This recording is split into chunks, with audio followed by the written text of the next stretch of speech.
La guerre, un collectif de jeunes hommes sapés comme jamais compte bien tordre le cou à certaines idées reçues. Bonjour Sylvain. Bonjour Laurent. En effet, c'est bien leur objectif. Montrer qu'il n'y a pas que la guerre et le terrorisme en Irak.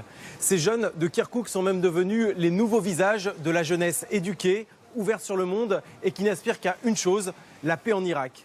Oriane Verdier et Wilson Fache sont allés à leur rencontre, une rencontre étonnante que vous allez découvrir maintenant avec eux. Voici un clip de Mister Kirkouk. Ce groupe de jeunes dandys d'une vingtaine d'années rêverait de faire carrière dans la mode. Mais ils sont irakiens et prisonniers d'un pays en guerre.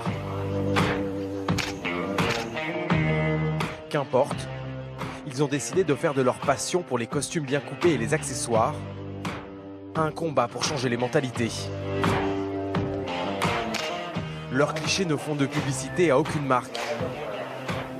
Ils servent juste à faire évoluer sur les réseaux sociaux l'image que le monde peut avoir de l'homme irakien.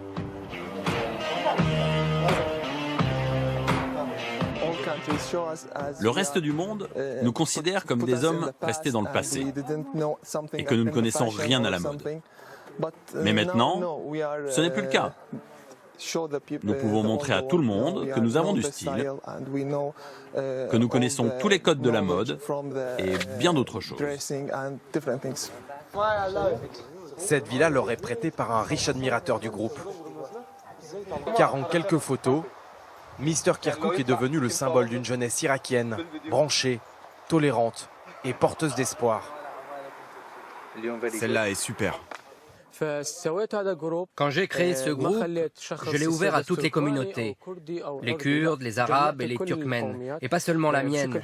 J'ai rassemblé le monde pour que nous représentions une seule Kirkouk, réunie. Car au-delà des simples questions de look, c'est bien de paix entre les différentes communautés dont parle Mohamed, le jeune fondateur de Mister Kirkouk. Cette ville, multiconfessionnelle, est extrêmement riche en pétrole et cristallise toutes les tensions du pays. Issu de la classe moyenne irakienne, rien ne prédestinait Mohamed et sa bande de copains à devenir les porte-parole d'une génération. Regardez cette photo que j'ai faite avec les amis. C'est Facebook qui les a propulsés sur le devant de la scène. Dès leur publication, leurs photos dignes des meilleurs magazines de mode sont partagées non seulement en Irak, mais à travers toute la planète. Une extravagance qui leur a valu de nombreuses critiques dans une société encore très conservatrice.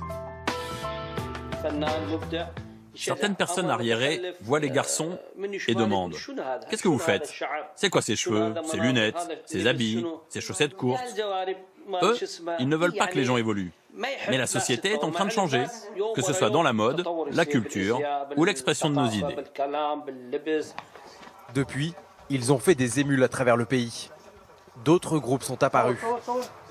Pour eux, la liberté de s'habiller est aussi une liberté de s'exprimer.